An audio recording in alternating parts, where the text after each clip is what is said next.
படுக்கையிலே திமிர்வாதமாய் கிடந்த ஒரு மனிதனை சிலர் இயேசுவண்டை கொண்டு வருகிறார்கள். இவனால் நடக்க முடியாது, திமிர்வாதத்தினாலே பாதிக்கப்பட்டு விட்டான்.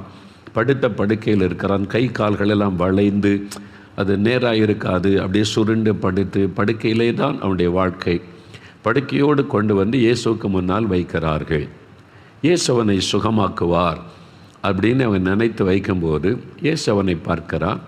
முதலாவது அவனை பார்த்து சொல்றார், மகனே திடன்கொள், உன் பாவம் உனக்கு மன்னிக்கப்பட்டது. அப்படி சொல்லிட்டு அதன் பிறகு எழும்பி நட, இந்த படுக்கை எடுத்துக்கிட்டே போவான் வீட்டுக்கு அப்படின்னு இயேசு சொல்லுகிறார்.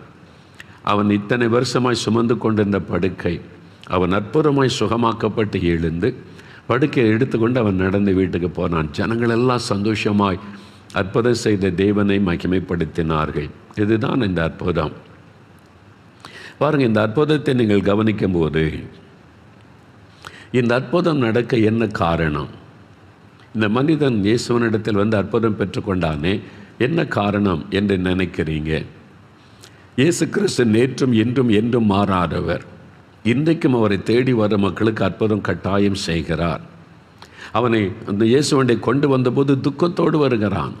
வியாதினால் உண்டான துக்கம் ஒரு பக்கம், பாவத்தினால் உண்டான துக்கம் ஒரு பக்கம். அதனால் தான் இயேசு சொல்கிறார், நீ திடன்கொள் மகனே என்று அழைத்து திடன்கொள், நீ பயப்படாதே அப்படின்னு சொல்லி பாவத்தையும் மன்னித்து வியாதியும் குணமாக்குகிறார்.